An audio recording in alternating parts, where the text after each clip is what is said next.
جملہ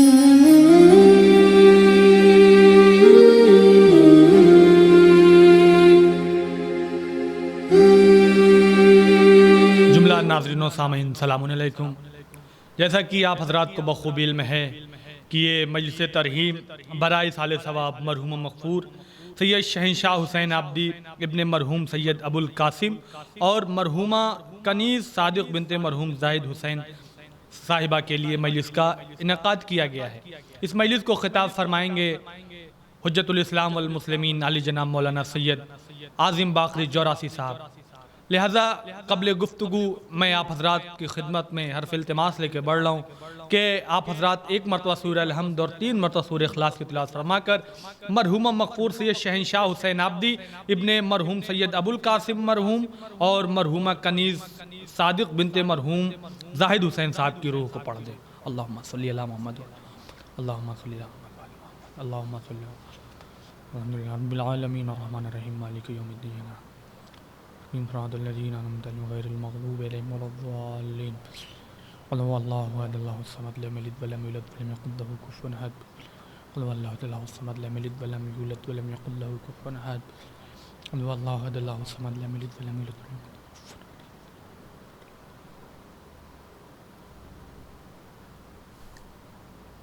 میں حرف التماس لے کے بڑھ رہا ہوں مولوی اشرف عابدی صاحب کی خدمت میں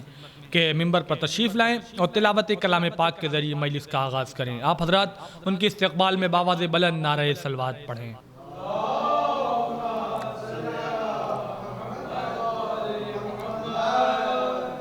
اعوذ باللہ من الشیطان الرجیم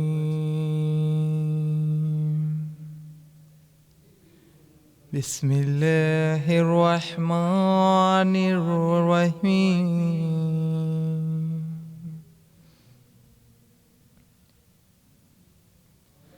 والضحى والليل إذا سجى ما ودعك ربك وما قلى وللآخرة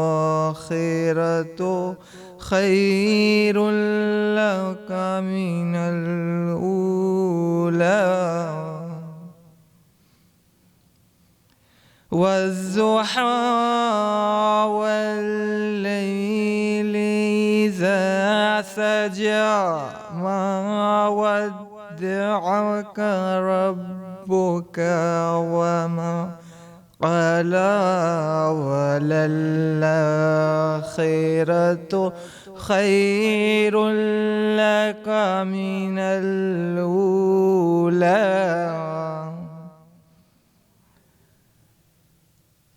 ولا سوف يعطيك ربك فترضى ألم يجدك يتيما فآوى ووجدك ضالا فهدى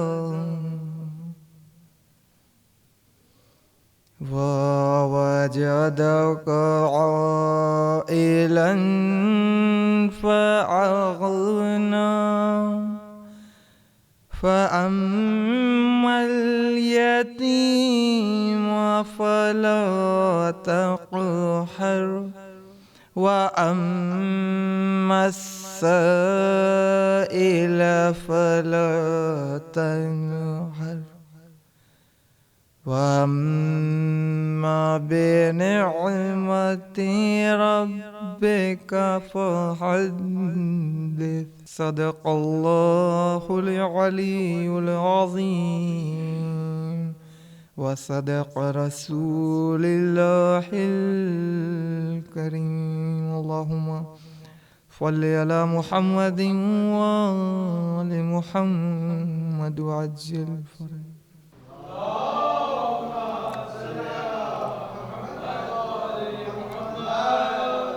یہ تھے مولوی اشرف عابدی صاحب جو تلاوت کلام پاک کے ذریعے مجلس کا آغاز کر رہے تھے۔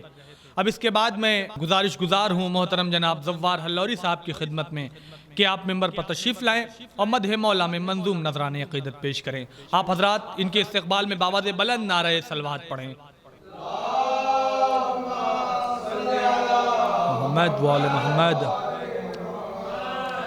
خوش نصیبی یہ لکھی رب نے میری تقدیر میں، خوش نصیبی یہ لکھی رب نے میری تقدیر میں، غرق ہوں دریا عشق حضرت شبیر میں، غرق ہوں دریا عشق حضرت شبیر میں، کربلا کی عورتوں پر ہو میرا لاکھوں سلام، کربلا کی عورتوں پر ہو میرا لاکھوں سلام، اس طرح عزم جواں ڈالا ہے ایک بے شیر میں۔ اور یہ بھی شعر دیکھیے گا، عرش کی رفعت سے اونچی ہے یہ مینار وفا، عرش کی رفعت سے اونچی ہے یہ مینار وفا، ہاتھ غازی نے کٹائے ہیں اسی تعمیر میں، ہاتھ غازی نے کٹائے ہیں اسی تعمیر میں، چھین سکتی ایک کشش ماہ مجاہد کی ہنسی، چھین سکتی ایک کشش ماہ مجاہد کی ہنسی، اتنی طاقت ہی کہاں تھی حرملا کے تیر میں، اتنی طاقت ہی کہاں تھی حرملا کے تیر میں۔ اور یہ آخری شعر، سونپ دی زینب کے ہاتھوں اپنے مقصد کی مہار، سونپ دی زینب کے ہاتھوں اپنے مقصد کی مہار، باپ کی ہمت جو دیکھی شاہ نے ہمشیر میں، باپ کی ہمت جو دیکھی شاہ نے ہمشیر میں۔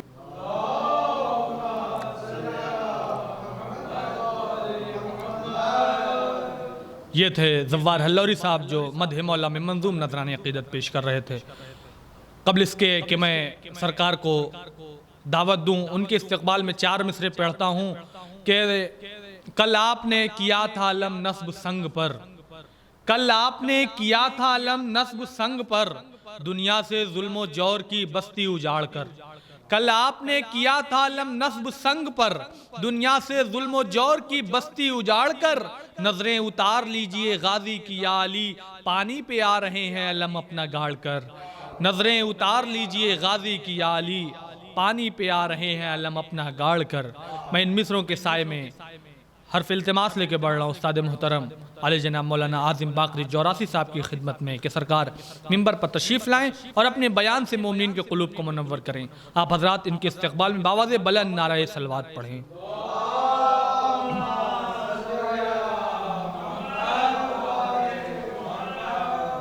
اعوذ باللہ من الشیطان الرجیم، بسم اللہ الرحمن الرحیم، الحمدللہ رب العالمین، والصلاة والسلام علی سید الانبیاء والمرسلین، سیدنا و نبینا و شفیعنا ابی القاسم محمد وعلى اہل بیت الطیبین الطاہرین المعصومین المظلومین ولعنت اللہ علی اعدائہم اجمعین من یومنا ھذا الی قیام یوم الدین، اما بعد فقد قال رسول اللہ صلی اللہ علیہ وآلہ، بسم اللہ الرحمن الرحیم، المومن کیس، صلوات پڑھنے پر محمد علیہ۔ آپ حضرات سے گزارش ہے کہ ایک بار سورہ حمد اور 3 مرتبہ سورہ توحید کی تلاوت فرما کر مرحوم سید شہنشاہ حسین عابدی ابن مرحوم سید ابو القاسم اور مرحومہ کنیز صادق بنت مرحوم زاہد حسین کی روح کو ارسال فرما دیں۔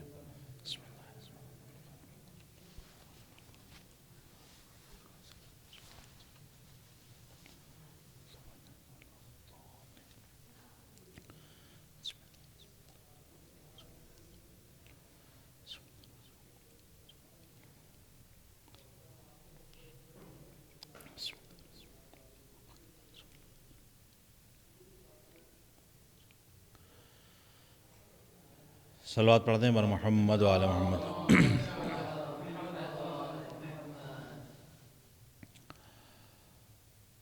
میں نے جس حدیث سے مبارکہ کو سرنامہ سخن قرار دیا، اس میں ہمارے آخری نبی محمد مصطفیٰ صلی اللہ علیہ وآلہ وسلم کا ارشاد گرامی ہے کہ مومن ہوشیار ہوتا ہے۔ مومن کی ایک علامت یہ ہے کہ اسے آسانی سے، یا یوں کہیے کہ اسے بیوقوف نہیں بنایا جا سکتا۔ اسی لیے حدیث میں دوسری جگہ ارشاد ہوتا ہے کہ لا یلدغ المومن من جوہر مرتین، کہ مومن کو ایک ہی سراغ سے، یعنی ایک ہی وے میں، ایک ہی طرح سے آپ 2 بار دھوکہ نہیں دے سکتے ہیں۔ اور میں نے یہ جس حدیث کو سرنامہ سخن قرار دیا، اس کی وجہ یہ ہے کہ جو مجلس ہے مرحوم شہنشاہ حسین عابدی صاحب، ان کی شہرت یہ تھی کہ یہ مختارنامہ اکثر پڑھا کرتے تھے، اور مختارنامے کہ ذاکر کے عنوان سے ان کی شناخت بھی تھی۔ لہذا میں نے ایک ایسی حدیث کو چنا کہ جس کا جناب مختار سے بھی کچھ ربط ہے،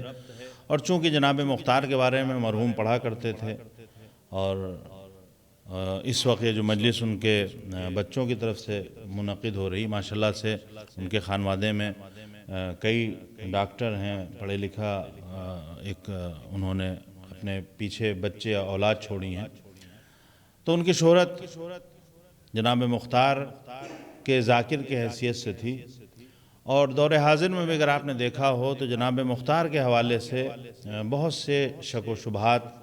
اکثر ہمارے درمیان بیان کیے جاتے ہیں، تو ہمارے لیے ضروری ہے کہ وہ چیزیں بھی ہمارے مد نظر رہیں۔ کسی حد تک بہت زیادہ تفصیل کا وقت نہیں ہے، بہت زیادہ وقت نہیں لیا جائے گا، لیکن کوشش یہ ہے کہ بعض چیزیں بیان کر دی جائیں کہ جس سے جناب مختار کی جو شخصیت ہے وہ ہمارے سامنے کچھ اور نکھر کے سامنے آ جائے۔ مومن کی علامت کیس ہے، اور اس کا ربط جناب مختار سے یہ ہے کہ جناب اسبغ نباتہ ان کی روایت ہے، یہ کہتے ہیں کہ جب جناب مختار چھوٹے سے تھے اور مولا کائنات نے ان کو دیکھا تو ان کو مولا کائنات نے اپنی آغوش میں لیا، اپنے پاس بیٹھالا، اور پھر اس کے بعد آپ نے 2 بار کہا کیس کیس، یعنی جناب مختار کو کیس کیس کہا، اور یہ جو ان کو کیسان کہا گیا، یہی جو 2 بار مولا کائنات نے کیس کہا تھا یعنی ہوشیار، تو اسی بنیاد پر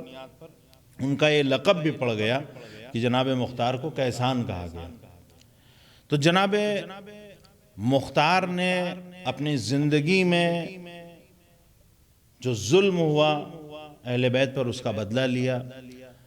قاتلوں کو کیفر کردار تک پہنچایا۔ لیکن دنیا میں آپ نے دیکھا ہوگا کہ ہمیشہ ہوتا یہ ہے کہ اگر کسی کے ہاتھ میں حکومت ہے اور کوئی اس کے خلاف کھڑا ہوتا ہے تو حکومتی پیمانے پر اس کے خلاف بہت سازشیں کی جاتی ہیں، بہت سی الٹی سیدھی روایتیں گڑھ دی جاتی ہیں، بہت سی الٹی سیدھی باتیں مشہور کر دی جاتی ہیں۔ تو جناب مختار کے ساتھ بھی یہی ہوا، بہت سی ایسی چیزیں ان سے منسوب کر دی گئیں صرف اس لیے تاکہ ان کی شخصیت کو خراب کیا جا سکے، صرف اس لیے تاکہ ان کی شخصیت کو مجروح کیا جا سکے، کیونکہ ان کا عمل ایسا تھا کہ جس کی وجہ سے دشمنان اہل بیت کو بہت زیادہ نقصان اٹھانا پڑا۔ مومن کی علامت یہ ہے کہ وہ ہوشیار ہوتا ہے، اور جناب مختار ایسے مومن تھے کہ جن کی ہوشیاری بہت زیادہ مشہور تھی۔ بعض چیزیں اگر ہم تاریخ میں دیکھیں تو جناب مختار کے بارے میں ایک لوگ اعتراض یہ کرتے ہیں کہ ان کو چوتھے امام نے اجازت نہیں دی تھی قیام کی، اور روایت بھی ہے کہ یہ جب گئے ہیں چوتھے امام کے پاس تو چوتھے امام نے جو یہ ہدیے لے کے گئے تھے وہ ہدایہ چوتھے امام نے واپس کر دیے۔ یعنی ظاہری طور پر اگر دیکھا جائے تو ایک امام کا جو ظاہری طور پر رویہ تھا وہ ایسا تھا کہ آپ نے یہ بھی قبول نہیں کیا کہ ان کے لائے ہوئے تحفے ہمارے پاس رہیں اور انہیں قبول کیا جائے، اور آپ نے ظاہراً یہی لگا کہ آپ نے تحفے بھی واپس کر دیے۔ اور پھر اس کے بعد جناب مختار ان کے پاس نہیں جاتے ہیں، یہ جناب حنفیہ کے پاس گئے ہیں، اور وہاں سے جا کر انہوں نے ان سے قیام کی اجازت لی۔ تو اب اس میں اگر آپ ان کی ہوشیاری کو مد نظر رکھیں، لوگ کہتے ہیں کہ انہوں نے مولا سے اجازت نہیں لی، لیکن حالات ایسے تھے کہ ہمارے امام اس عالم میں رہ رہے تھے، تقیہ کے عالم میں، وہ کہ کسی بھی اعتبار سے کسی ایسے قیام کی کھل کر تائید نہیں کر سکتے تھے۔ جناب مختار اتنے ہوشیار تھے، انہیں پتا تھا کہ امام اس وقت ہماری تائید نہیں کر سکتے ہیں، لہٰذا انہوں نے ایک ایسے شخص کو ڈھونڈا کہ جو بہت ہی متقی اور پرہیزگار ہے اور جس کا امام سے بڑا گہرا تعلق ہے۔ دنیا یہ سمجھ رہی ہے کہ انہوں نے جا کے محمد حنفیہ سے اجازت لی ہے، لیکن جناب مختار اتنے ہوشیار ہیں، وہ جانتے ہیں کہ یہ امام سے منسوب ہیں، ان کے گھر سے تعلق رکھتے ہیں، متقی انسان ہیں، لہٰذا اگر ہم ان سے جا کر اجازت لیں گے اور یہ اجازت دے دیں گے تو ان کی اجازت دینے کا مطلب یہ ہے کہ گویا امام نے ہمیں اجازت دے دی ہے، امام پر حرف بھی نہیں آئے گا اور ہمیں قیام کی اجازت بھی مل جائے گی۔ یہ جو انہوں نے وہاں سے محمد حنفیہ سے جا کے اجازت لی ہے، یہ دراصل محمد حنفیہ سے اجازت نہیں لے رہے ہیں، بلکہ ان کے وسیلے سے جناب مختار نے وقت کے امام سے اجازت حاصل کی۔ یہ ان کی ہوشیاری ہے، اور آپ یہ سوچئے کہ یہ کمال ہے، کیونکہ روایات میں بھی ہے اور ہم سب جانتے ہیں کہ اگر وقت کا امام کچھ کہہ رہا ہے، نہ ہم وقت کے امام سے آگے چل سکتے ہیں، نہ ہم وقت کے امام کے پیچھے رہ سکتے ہیں، نہ ہم یہ کہ اس سے روگردانی اختیار کر سکتے ہیں۔ یعنی اگر ہمیں اطاعت کرنا، اور خاص کر کے اہل بیت کے لیے جو مختلف جگہ پر ارشادات ہیں، آپ دیکھیے گا بعض زیارتوں میں آیا ہے، بعض دوسرے مقامات پر، کہ اہل بیت کے لیے کہا گیا کہ ان کی مثال ایک ایسی کشتی کی ہے کہ جو بہت ہی گہرے اوقیانوس، مہاساگر، سمندر میں کہیے آپ، بہت ہی گہرے سمندر میں ایک کشتی ہے، اور اگر بہت گہرے سمندر میں صرف ایک کشتی ہو تو وہی انسان نجات پاتا ہے جو اس کشتی سے تمسک اختیار کرے گا۔ اگر کوئی انسان اس کشتی سے آگے بڑھ جائے تو وہ بھی برباد ہو جائے گا۔ اگر پیچھے رہ جائے گا تو وہ بھی غرق ہو جائے گا۔ اس گہرے سمندر میں اگر کوئی چیز نجات دے سکتی ہے تو وہ کشتی ہے۔ لہٰذا اہل بیت کی مثال ایسے کشتی کی ہے کہ نہ ہم ان سے آگے بڑھ سکتے ہیں نہ ہم ان سے پیچھے رہ سکتے ہیں، بلکہ ہمیں ان سے تمسک اختیار کرنا ہے، اور جب ہم تمسک اختیار کر لیتے ہیں تو پھر چاہے ظلم و جور کی کتنی بھی گہرائیاں کیوں نہ ہوں، ہم ساحل نجات تک پہنچ کر رہیں گے۔ صلوات پڑھنے پر محمد وآل محمد۔ اور یہاں پر ہمارے لیے دور حاضر میں ایک چیز اور ہے کہ آپ یہ دیکھیے کہ وقت کے امام کی اجازت اتنی اہم ہے کہ انہوں نے اگر امام کھل کر نہیں کہہ پا رہا ہے تو انہوں نے حالات کو دیکھتے ہوئے ایک ایسے شخص سے اجازت لی کہ جس کی تائید کا مطلب یہ ہے کہ امام کی تائید ہے۔ یعنی ہمارے لیے نجات اسی وقت ہے۔ اگر ہم یہ کہتے ہیں کہ ہم جناب مختار کے ماننے اور چاہنے والے ہیں، ہم کو ان سے بہت زیادہ عقیدت ہے، تو پھر ہمیں اس بات کا بھی خیال رکھنا چاہیے کہ ہم یہ دیکھیں کہ ہمارے امام نے کیا کہا ہے۔ دور حاضر میں سب سے بڑی پریشانی یہ ہے بہت سے لوگوں کے ساتھ کہ یہاں جناب مختار کا تذکرہ ہوتا ہے اور یہ کہا جاتا ہے کہ انہوں نے ایک کسی وسیلے سے وقت امام کی اجازت حاصل کی، لیکن انہوں نے امام کی اجازت حاصل کی، یعنی امام جو چاہ رہے ہیں اس اعتبار سے انہوں نے عمل کیا۔ دوسری طرف دور حاضر میں بہت سے ایسے لوگ ہیں کہ ہمارے امام یہ کہہ رہے ہیں، باقاعدہ روایتیں موجود ہیں کہ ہمارا امام یہ کہہ رہا ہے کہ جب ہم تمہارے سامنے نہ ہوں گے تو پھر وہ کچھ صفات بیان کر رہے ہیں کہ ان صفات کے حامل جو علماء ہوں گے تمہیں ان کی پیروی کرنا ہے، یہ ہمارے امام کہہ رہے ہیں۔ اور اگر ہم اپنے امام کے کہے ہوئے پر نہیں چل رہے ہیں، امام ہم سے کہہ رہے ہیں کہ ایسے کی پیروی کرو کہ جو تم میں صاحب علم ہو، جس کے پاس تقوی ہو، اگر ایسا شخص ہے تو تمہیں اس کی پیروی کرنا ہے، اس کی اطاعت کرنا ہے عالم غیبت میں۔ اور ہم یہ کہہ رہے ہیں کہ نہیں، ہم اس غیر معصوم کی اطاعت نہیں کریں گے۔ تو یہاں دراصل غیر معصوم کی اطاعت نہیں ہے بلکہ حکم معصوم کی اطاعت ہے۔ اگر ہم جناب مختار کے راستے پر چلنا چاہتے ہیں، اگر ہم یہ چاہتے ہیں کہ اہل بیت سے ہم قریب رہیں اور تمسک اختیار کریں، ہم اہل بیت کے راستے سے دور نہ ہونے پائیں، تو پھر ہمیں اس راستے پر چلنا چاہیے جو معصومین نے بتایا ہے۔ ہمیں اپنی من مرضیاں کرنے کا کوئی اختیار نہیں ہے۔ صلوات پڑھ دیں پر محمد وآل محمد۔ لہٰذا آج بھی ہمیں اس بات کا خیال رکھنا چاہیے کہ ہمارے امام کی مرضی کیا ہے۔ اگر ہمارے امام کی مرضی یہ ہے کہ نہیں، تمہیں کسی پڑھے لکھے کی بات کو نہیں ماننا ہے، تمہیں جو سمجھ میں آئے وہ کرنا ہے، تو ٹھیک ہے، ہم اپنی جگہ پر صحیح ہیں۔ لیکن اگر ہمارا امام یہ کہہ رہا ہے کہ نہیں، تمہیں اس کی بات ماننا ہے جس نے علم حاصل کیا ہے، جس کے یہاں تقوی ہے، پرہیزگاری ہے، جس کے یہاں دنیا کی ہوس نہیں ہے، حرص نہیں ہے، لالچ نہیں ہے۔ اور یقیناً آج کے دور میں اگر دیکھا جائے جو ہمارے مراجع کرام ہیں، آپ یہ دیکھیں ابھی گزشتہ عرصے میں بہت وقت نہیں ہوا ہے، دنیا میں اس وقت سب سے زیادہ تعداد میں اگر کسی مذہب کے ماننے والے ہیں تو عیسائی ہیں، مسیحی ہیں، اور ان کا جو سب سے بڑا رہبر ہے وہ ہمارے جو مرجع عالی قدر ہیں ان کے گلی میں جاتے ہیں، ان کے گھر پہ جاتے ہیں اور ان سے جا کے ملاقات کرتے ہیں۔ ہونا تو یہ چاہیے تھا کہ یہ کہتے کہ ہمارے دنیا میں ماننے والے بہت ہیں، ہمارا مقام و مرتبہ زیادہ بلند ہے، لیکن ہمارے مرجع نے عمل کی صورت میں وہ بہترین نمونہ عمل چھوڑا ہے دنیا کے سامنے کہ دنیا کے سب سے زیادہ جس مذہب کے ماننے والے ہیں اس کا بھی جو رہبر ہے وہ ان سے مل کر فخر محسوس کر رہا ہے، اسے ذلت محسوس نہیں ہو رہی ہے۔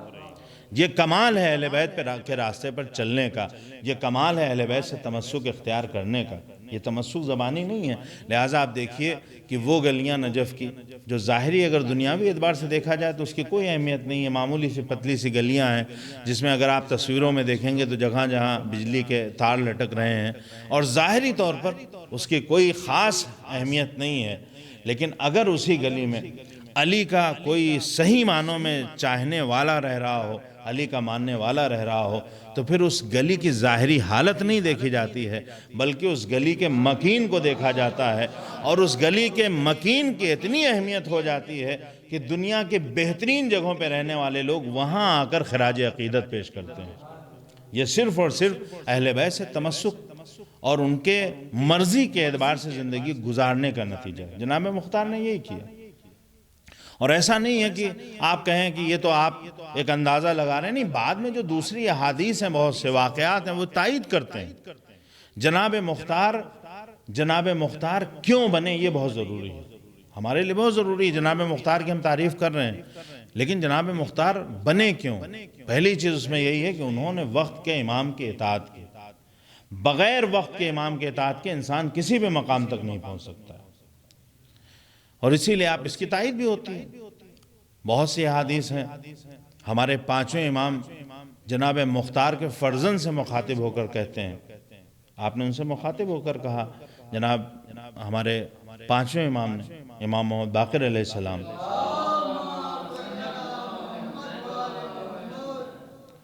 کہ آپ نے باقاعدہ 2 بار کہا کہ اللہ تمہارے والد پر رحمت نازل کرے، رحم اللہ 2 بار یہ کہا انہوں نے۔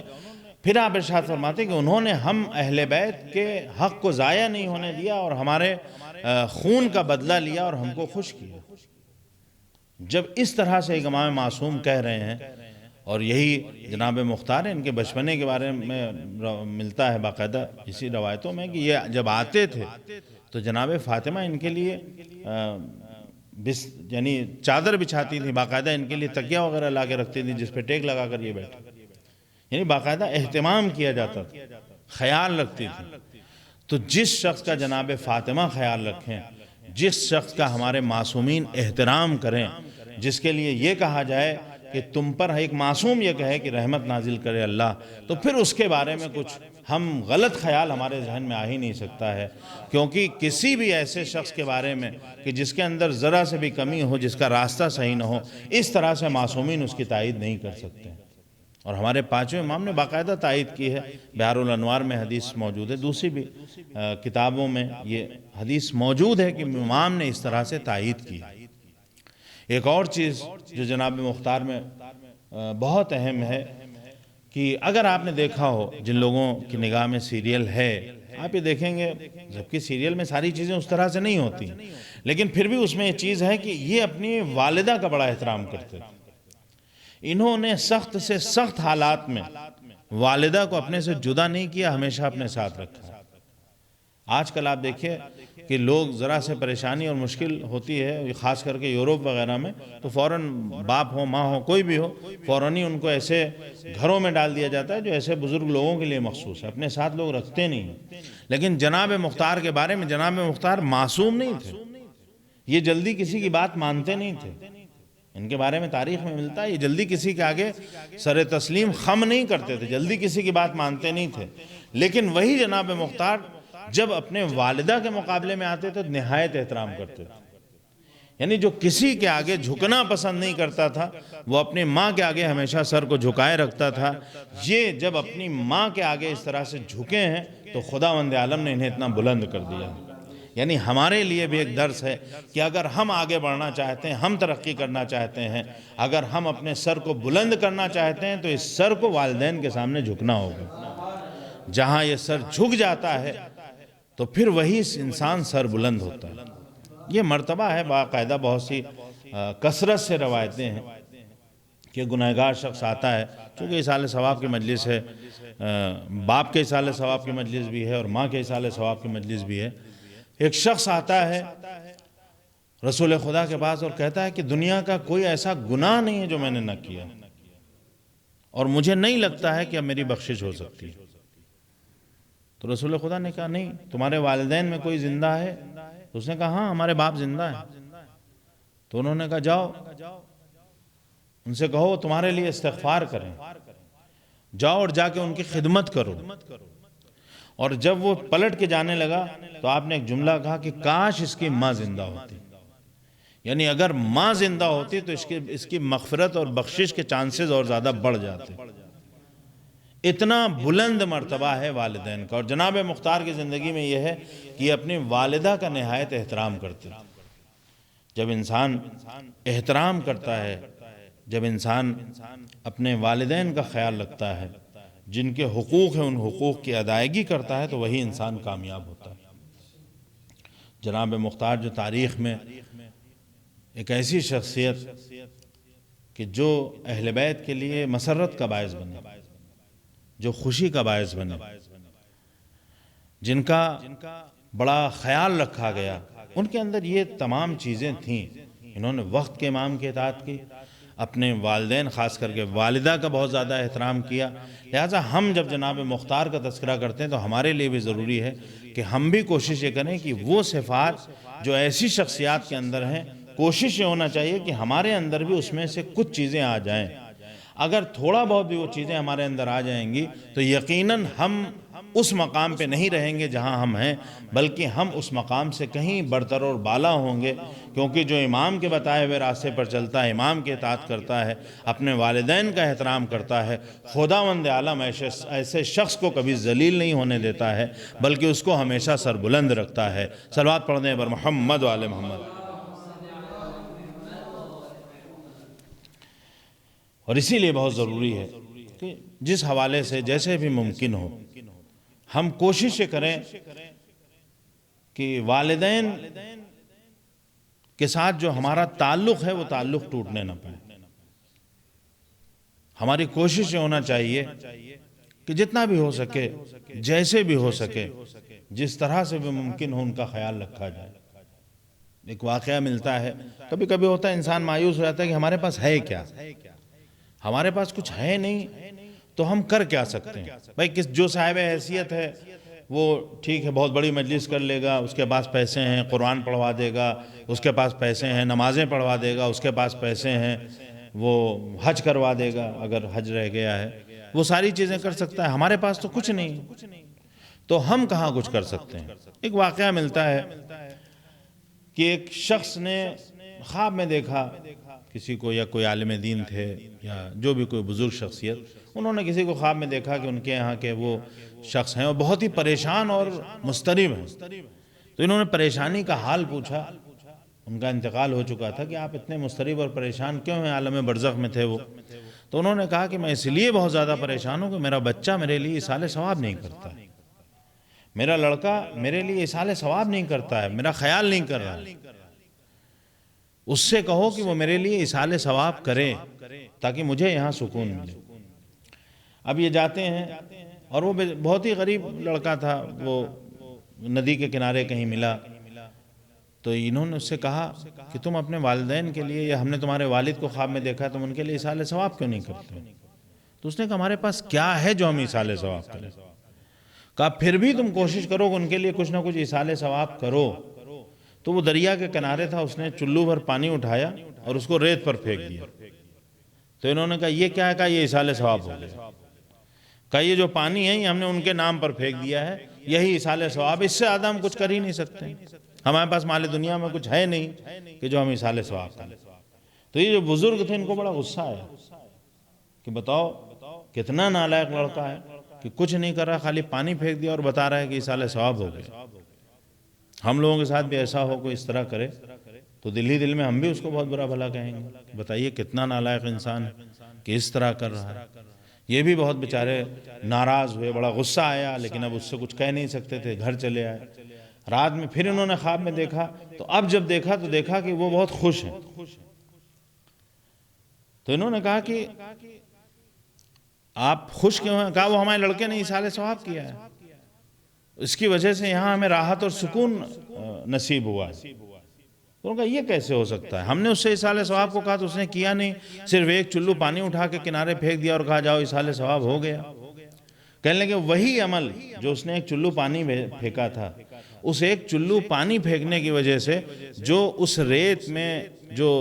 چھوٹے چھوٹے حشرات، کیڑے مکوڑے جو ظاہراً ہو سکتا ہے ننگی آنکھوں سے دکھائی بھی نہ دیں، جو مرنے کے کگار پہ تھے، اور جب اس نے پانی پھینک دیا تو ان کی حیات میں اضافہ ہو گیا۔ یہ جو تھوڑا سا ان کی حیات میں اضافہ ہوا، خداوند عالم نے اسی حیات کے اضافے کو ہمارے لیے ثواب کا باعث قرار دیا، اور اس تھوڑے سے عمل کی وجہ سے مجھے اتنا یہاں پر سکون اور راحت کا احساس ہو رہا ہے۔ یعنی ظاہراً دنیا کی نگاہ میں جو چھوٹا سا عمل ہے، اس ایک عمل سے اگر کسی کو زندگی مل گئی، بھلے ہی وہ ہماری ننگی آنکھیں نہ دیکھ پا رہی ہوں، لیکن اس حیات میں جو اضافہ ہوا خداوند عالم نے اسے ایصال ثواب کا ایک ذریعہ بنا دیا، اور جو اس دنیا سے گزر گیا ہے اسے راحت اور سکون کا احساس ہو رہا ہے۔ سوچیے عزیزوں کہ ہم کبھی کبھی یہ سوچتے ہیں کہ نہیں ہم سے کیا ہو سکتا ہے. مثال کے طور پر ماہ مبارک رمضان ہے، اگرچہ اس بار اس طرح سے مسجدیں آباد نہیں ہیں، لیکن ہم اگر کسی کے لیے کچھ نہیں ہے، مثال کے طور پر اگر کسی کو خرما اس لیے بھی کہا جاتا ہے کیونکہ خرما وغیرہ عرب میں بہت زیادہ یعنی چلن ہے، عام طور سے ہے، یعنی خرمے سے کہ مثال دی جاتی ہے یعنی ایک سستی سے سستی چیز وہاں کے اعتبار سے. ہو سکتا ہے یہاں آپ کو وہ چیز مہنگی ہو، یعنی آپ سستی سے سستی چیز اگر آپ لے جا کے رکھ دے رہے ہیں وہ افطار کے نام پر، اور یہ نیت میں یہ ہے کہ اس افطار کو میں جو ہمارے مرحومین ہیں ان کے لیے ایصال ثواب کا ذریعہ ہو، تو اگر آپ سادہ پانی بھی رکھ دیں گے تو وہ بھی ایصال ثواب کا ذریعہ بن جائے گا. لہٰذا کبھی بھی انسان یہ نہ سوچے کہ ہمارے پاس اتنا کم ہے اور اس کے ذریعے ہم ایصال ثواب کیسے کر سکتے ہیں، کیونکہ جب ہم ایصال ثواب کرتے ہیں تو ثواب دینے کا کام ہمارا نہیں ہے. ہمارا کام ہے عمل کرنا، اور اس عمل کی جزا دینے کا کام خداوند عالم کا ہے. اور جو جزا دینے والا ہے وہ ہمارے نیتوں کو دیکھتا ہے، وہ ہمارے خلوص کو دیکھتا ہے، وہ بہانے تلاش کرتا ہے کہ وہ کس طرح سے ہم کو عطا کرے. لہٰذا جہاں عطا کرنے والے کے پاس کمی نہ ہو تو پھر ہمارا عمل چاہے کتنا چھوٹا کیوں نہ ہو، لیکن جب عطا کرنے والا عطا کرنے پہ آتا ہے تو دینے کے بہانے ڈھونڈتا ہے. ہمارے چھوٹے سے عمل کے بدلے میں وہ ہمیں بہت کچھ عطا کر دیتا ہے. صلوات پڑھ دیں بر محمد وآل محمد.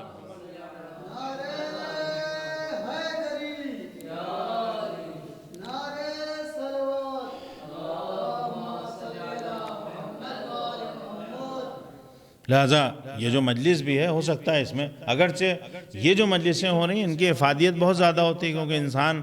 یہ مجلسیں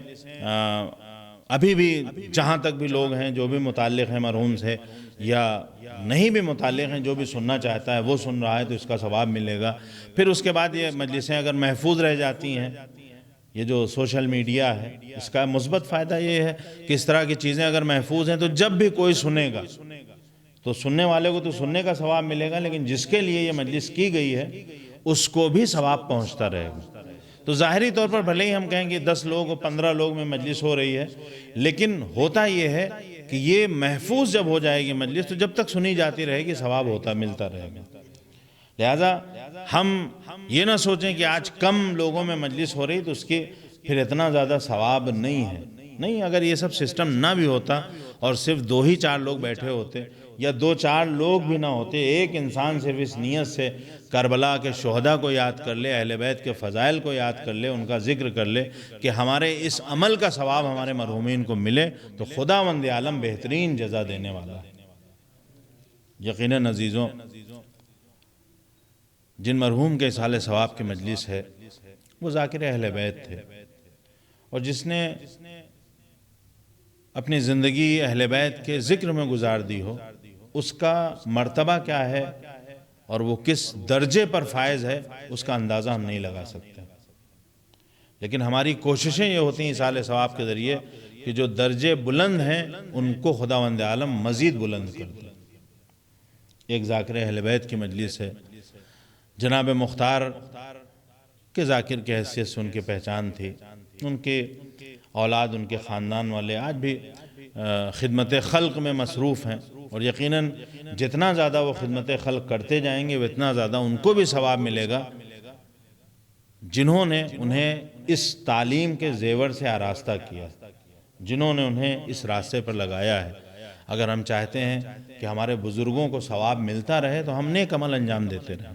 جتنا ہم نیک عمل انجام دیتے جائیں گے ہمارے بزرگوں کو ثواب ملتا رہے گا. جتنا ہم اچھے راستے پر چلتے جائیں گے ہمارے بزرگوں کو ثواب ملتا جائے گا. یقیناً جو ان کے فرزند ہیں، جو ان کے خاندان کے افراد ہیں، جہاں بھی وہ خدمت کر رہے ہیں، جتنا اور جس طرح سے وہ خدمت کریں گے انہیں تو ثواب ملے گا، لیکن ان کے ساتھ ساتھ ان کے مرحوم والد کو بھی ثواب ملے گا کہ انہوں نے ایسی اولاد کی تربیت کی. جناب مختار کا تذکرہ ہوا. جناب مختار نے ان دشمنوں کو کہ جنہوں نے اہل بیت کو اذیت پہنچائی، جنہوں نے کربلا میں ظلم کی حدیں پار کر دیں، ان کو واصل جہنم کیا ہے. لیکن عزیزوں، آج جب ہم ذکر کرتے ہیں، تذکرہ کربلا کا آتا ہے، تو جیسے ہی ہم کربلا کا ذکر کرتے ہیں تو ہمارے تصورات میں کربلا کے بہت سے منظر آ جاتے ہیں. اور جتنا آدمی تصور میں غرق ہوتا جاتا ہے اتنا زیادہ اسے گریہ آتا ہے۔ تو آپ سوچئے کہ جب جناب مختار نے دشمنان اہل بیت کو واصل جہنم کرنا شروع کیا ہے، تو جب جناب مختار نے حرملہ جیسے لعین کو واصل جہنم کیا ہے،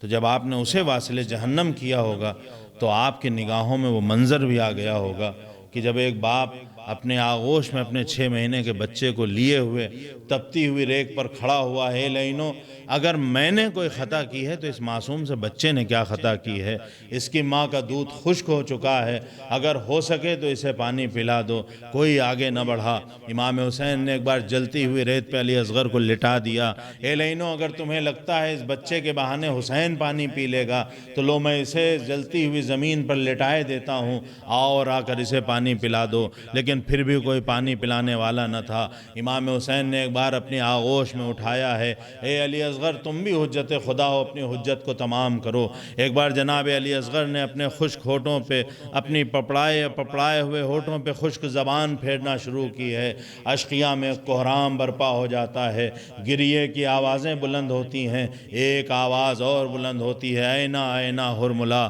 اقطع کلام الحسین، اے حرملہ تو کہاں ہے حسین کے کلام کو قطع کر، 3 بھال کا تیر چلتا ہے۔ ننھا سا اصغر اپنے بابا کے آغوش میں نہر ہو جاتا ہے۔ حسین جنازے کو لے کے مقتل کی طرف، جنازے کو لے کے خیمے کی طرف چلے ہیں۔ یہ وہی حسین ہیں جنہوں نے نہ جانے کتنے جوانوں کے لاشیں اٹھا لیے، یہ وہی حسین ہیں جنہوں نے اپنے ساتھیوں کے جنازے اٹھا لیے، لیکن اب علی اصغر کا جنازہ اٹھائے ہیں تو عجیب عالم ہے، کبھی آگے بڑھتے ہیں کبھی پیچھے ہٹتے ہیں، نہ جانے یہ ننھا سا جنازہ کتنا بھاری تھا۔ ایک بار حسین جب خیمے کے قریب پہنچے ہیں، ذہن میں خیال یہ ہے کہ جب سکینہ سے سامنا ہوگا تو کیا جواب دوں گا، جب مادر اصغر سے سامنا ہوگا تو کیا جواب دوں گا۔ ایک بار سکینہ سامنے آتی ہیں، اے بابا آپ علی اصغر کو پانی پلا لائے اور میں پیاسی رہ گئی۔ امام حسین علیہ السلام نے ابا کا دامن ہٹایا، جناب سکینہ نے کیا دیکھا کہ جناب علی اصغر کو شہید کر دیا گیا ہے۔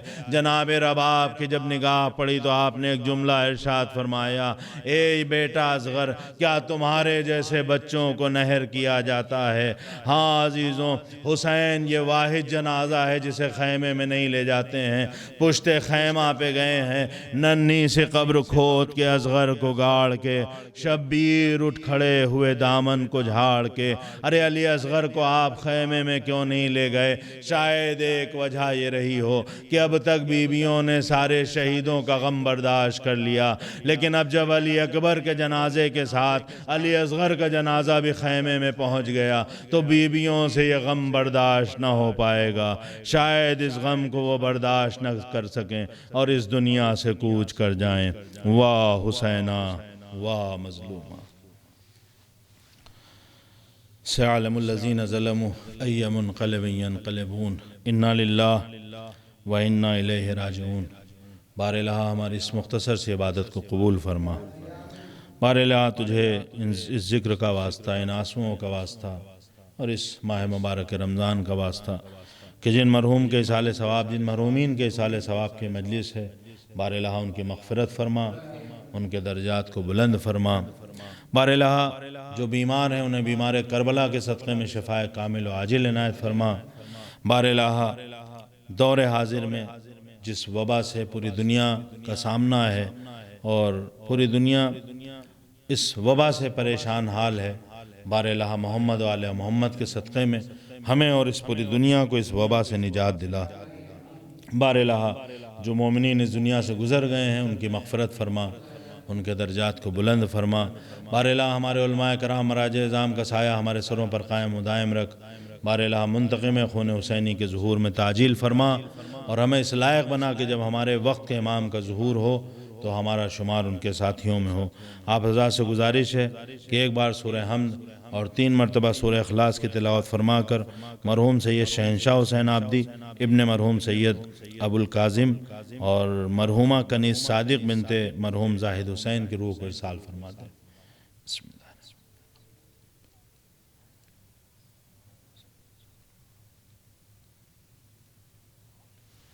بسم اللہ۔ بسم اللہ۔